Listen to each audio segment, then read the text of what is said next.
Hello दोस्तों, स्वागत है आपका जय कोचिंग क्लासेस चैनल पे। दोस्तों आज हम करेंगे क्लास 10 का प्रमेय 6.1 जो कि परीक्षा के दृष्टिकोण से बहुत ही महत्वपूर्ण माना जाता है और है भी। दोस्तों ये जो क्लास 10 का प्रमेय 6.1 है ये कई तरीके से पूछा जा सकता है। या तो आपको कहा जा सकता है कि थेल्स के नियम को सिद्ध करें, या तो आपको थेल्स का जो कथन है वो दे दिया जाएगा, उसको सिद्ध करना रहेगा। ज़्यादातर वो थेल्स का जो कथन है वही दिया जाता है जो अभी हम आपको दिखा रहे हैं चैनल पे। लेकिन अगर आपको दे दे कि थेल्स के नियम को सिद्ध कीजिए तो फिर यही प्रमेय 6.1 ही आपको सिद्ध करके देना होगा। दोस्तों अगर आप चैनल पे नए हैं तो सब्सक्राइब कर दें और वीडियो अच्छी लगे तो लाइक करना ना भूलें। और ये मेरा पहला वीडियो है। दोस्तों प्रमेय 6.1 यानी कि थेल्स का जो कथन है वो कहता क्या है, यदि किसी त्रिभुज की एक भुजा के समांतर अन्य दो भुजाओं को भिन्न भिन्न बिंदुओं पर प्रतिच्छेद करने के लिए एक रेखा खींची जाए तो अन्य दो भुजाएं एक ही अनुपात में विभाजित होती है। कहने का मतलब है कि ये एक त्रिभुज दे दिया गया है ABC और इसके दो बिंदु, एक यहाँ पे ले लेते हैं D और एक यहाँ पे ले लेते हैं E, और ये होगा BC के समांतर अन्य रेखा खींची जाए तो अन्य दो भुजाएं एक ही अनुपात में विभाजित होती है। कहने का मतलब कि अगर त्रिभुज ABC में इस त्रिभुज में D और E BC के समांतर एक रेखा खींची जाए तो क्या होगा AD जो है वो AD बटा BD बराबर हो जाएगा AE बटा EC के, यानी कि एक ही अनुपात में वो विभाजित होगा, बराबर बराबर भाग में विभाजित होगा। और यही हमको प्रूफ करके देना है। तो सबसे पहले हम करेंगे क्या, यहाँ पे जो गिवन है ना, इस स्टेटमेंट का जो गिवन है उसको हम लिख लेंगे। क्या दिया गया है दोस्तों, दिया गया है त्रिभुज ABC की भुजा BC के समांतर अन्य दो भुजाओं AB तथा AC को क्रमशः बिंदु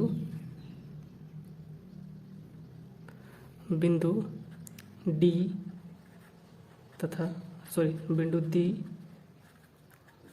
और E पर प्रतिच्छेद करने वाली रेखा DE है।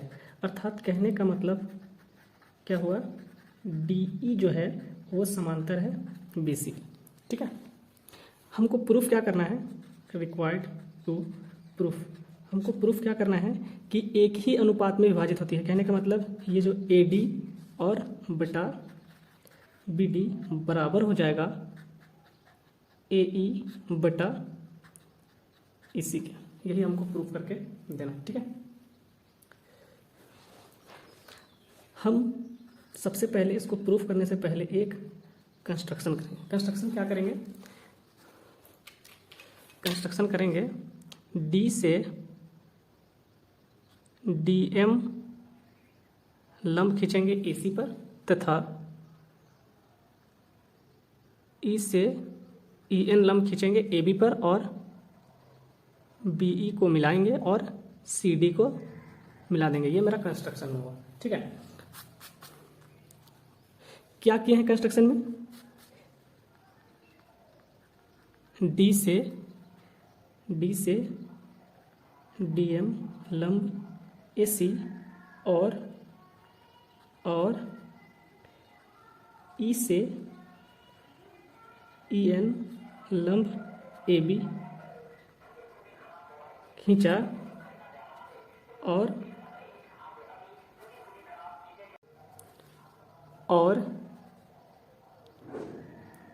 BE तथा CD को मिलाया। ये मेरा कंस्ट्रक्शन। प्रूफ करेंगे। देखिए कोई भी चीज़ को प्रूफ करना हो तो सबसे पहले जो प्रूफ करना है उसको आप ध्यान से देखिए। प्रूफ क्या करना है हमको, AD बटा BD चाहिए एक तरफ, बराबर चाहिए AE बटा AC। तो हम देखेंगे कि बाएं तरफ AD और BD, ये AD जो है और BD जो है वो कहाँ पर स्थित है। तो देखिए AD इस लाइन पे है और BD भी इस लाइन पे है, मतलब हम इस लाइन का दोनों त्रिभुज को लेंगे। एक ये त्रिभुज को लेंगे, यहाँ पे देखिए, एक ये त्रिभुज को लेंगे ये त्रिभुज को, और एक बी ई डी इस त्रिभुज को लेंगे, ठीक है, बी डी ई को लेंगे, ठीक है, इस त्रिभुज को लेंगे, ध्यान से देखिए, इस त्रिभुज को लेंगे। तो सबसे पहले ना त्रिभुज का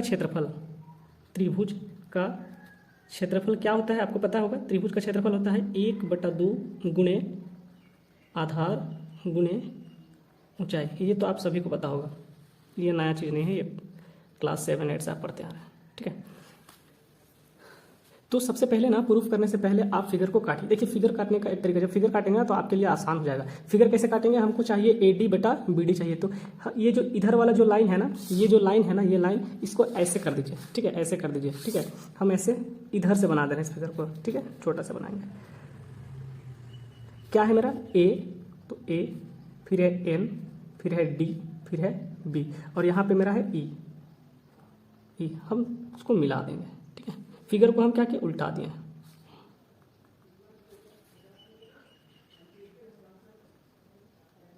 कंस्ट्रक्शन वाला जो लाइन था उसको हम डॉट डॉट डॉट से किए हैं, ठीक है।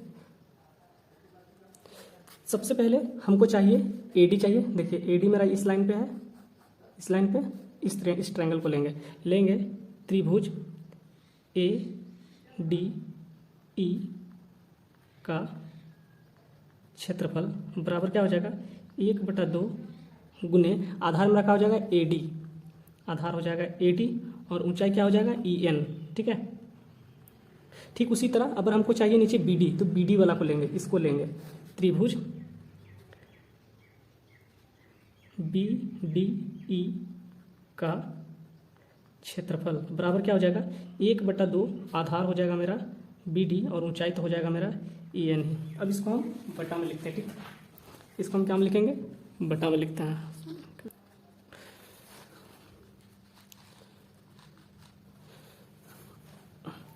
अब इसको हम बटा में लिखते हैं, ठीक है।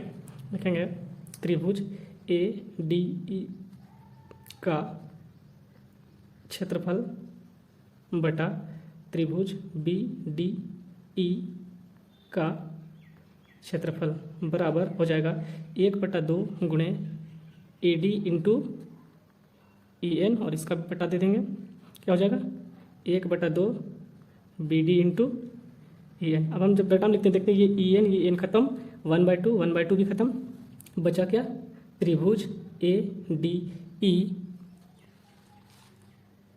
ADE का क्षेत्रफल बटा त्रिभुज BDE का क्षेत्रफल बराबर क्या बचा, AD/BD, और इसको हम इक्वेशन फर्स्ट मान लेंगे, ठीक है। ठीक उसी तरह अगला भाग देखेंगे कि हमको AE चाहिए और EC चाहिए, ठीक है। तो AE और EC ये दोनों इस तरह इधर वाला लाइन है, ठीक है। तो हम फिगर काटेंगे ठीक उसी तरह, इधर का जो लाइन है उसको ऐसे लिख देंगे। शुरू में क्या है मेरा A, फिर है मेरा M, फिर है मेरा E, फिर है मेरा लास्ट में C, और इधर का पॉइंट क्या है D। यहाँ पे पॉइंट दे देंगे D और मिला देंगे, ठीक है।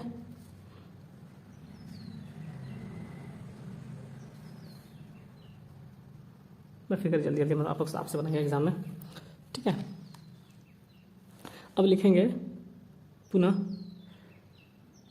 पुनः त्रिभुज AED, ठीक है।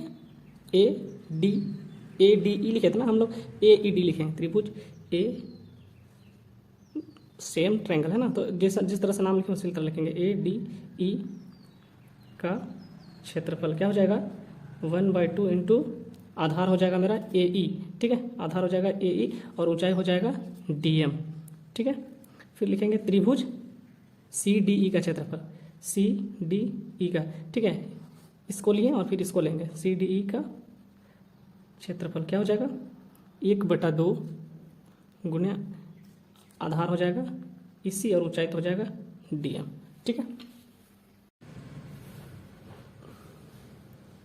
अब क्या करेंगे, दोनों ट्रायंगल को हम बटा में लिखेंगे क्या, त्रिभुज ADE का क्षेत्रफल बराबर क्या था, 1/2 गुना आधार मेरा था AE, और ऊंचाई था मेरा DM, ठीक है। दोनों का बटा करेंगे। इसका क्या था, त्रिभुज सी डी ई का क्षेत्रफल 1/2 इंटू ई सी इंटू डी एम। ये डी एम खत्म, 1/2 1/2 भी खत्म, बचा क्या? त्रिभुज ए डी ई का क्षेत्रफल बटा त्रिभुज सी डी ई का क्षेत्रफल बराबर ए ई बटा ई सी। ठीक है, ए ई बटा ई सी। अब आप ध्यान से देखिएगा, यहाँ हमको प्रूफ करना था ए डी बटा बी डी और ए ई बटा ई सी। अब देखिएगा इक्वेशन फर्स्ट में ए डी बटा बी डी और इधर आपका आ गया ए ई बटा ई सी, आ तो गया है, मगर आप इन दोनों को बराबर नहीं लिख सकते हैं। क्यों नहीं लिख सकते हैं? क्योंकि आप देखिएगा ए डी बटा बी डी का जो क्षेत्रफल है त्रिभुज का, उसमें है त्रिभुज ए डी ई का क्षेत्रफल बटा त्रिभुज बी डी ई का क्षेत्रफल, और इसमें त्रिभुज ए डी ई का क्षेत्रफल तो है, सेम तो है, मगर नीचे आप देखिएगा त्रिभुज बी डी ई है और नीचे यहाँ त्रिभुज सी डी ई है। तो अगर त्रिभुज बी डी ई और त्रिभुज सी डी ई को एक दूसरे के हम बराबर कर दें तो फिर हम सी डी ई की जगह में बी डी ई लिख के ये दोनों को बराबर कर सकते हैं। तो हम लोग फिगर को ध्यान से देखेंगे, ये त्रिभुज बी डी ई और त्रिभुज सी डी ई दोनों एक ही आधार, और अगर ऐसा होता है, अगर कोई दो त्रिभुज है और दोनों एक ही आधार और एक ही समांतर रेखाओं के बीच में स्थित होता है, तो दोनों त्रिभुज का जो एरिया होता है, दोनों त्रिभुजों का क्षेत्रफल जो होता है वो हमेशा बराबर होता है। तो सबसे पहले हम लिखेंगे, यहाँ छोटा सा एक figure काटिए,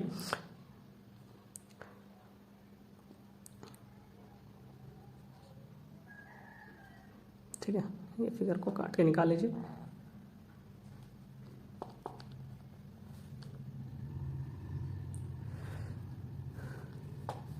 D E B C, देखेंगे कि त्रिभुज बी डी ई और त्रिभुज सी डी ई एक ही आधार डी ई और एक ही समांतर रेखा डी ई और बी सी के मध्य, यानी कि बीच में स्थित है, मध्य में स्थित है। इसलिए क्या हो जाएगा ना, त्रिभुज बी डी ई का क्षेत्रफल बराबर हो जाएगा त्रिभुज सी डी ई का क्षेत्रफल। अब हम देखते हैं इसमें लिख सकते हैं, इसलिए हम लिख सकते हैं त्रिभुज ए डी ई का क्षेत्रफल बटा त्रिभुज सी डी ई किसके बराबर है? सी डी ई किसके बराबर है? बी डी ई के बराबर। ठीक है, तो लिख सकते हैं त्रिभुज सी डी ई का क्षेत्रफल, सी डी ई को हम लिख सकते हैं क्या? B D E. ठीक है, इसको बना देते हैं बी डी। क्यों? क्योंकि सी डी ई जो है वो बी डी ई के बराबर है। ठीक है, तो सी डी की जगह हम बी डी ई लिख दिए, क्या हो जाएगा? ए ई बटा इसी, और इसको हम समीकरण 2 मानते हैं। ठीक है, अब हम यहाँ पे देखते हैं इक्वेशन फर्स्ट में एरिया ऑफ त्रिभुज ए डी ई, यानी कि त्रिभुज ए डी ई का क्षेत्रफल बटा त्रिभुज बी डी ई का क्षेत्रफल, और यहाँ पर भी क्या है? त्रिभुज ए डी ई का क्षेत्रफल बटा त्रिभुज बी डी ई का क्षेत्रफल, दोनों आपस में इक्वल है, इसलिए राइट हैंड साइड में जो इसका है ये दोनों भी इसका वजह से इक्वल हो जाएगा। तो लिखेंगे समीकरण 1 तथा 2 से क्या हो जाएगा? दोनों लेफ्ट साइड वाला दोनों इक्वल, इसलिए राइट साइड वाला भी दोनों अपने आप क्या हो जाएगा? इक्वल, इसलिए लिखेंगे ए डी बटा बी डी बराबर हो जाएगा ए ई बटा इसी के, और यही हमको क्या करना था? प्रूफ करना था। वीडियो अच्छा लगा हो तो लाइक कर दीजिएगा।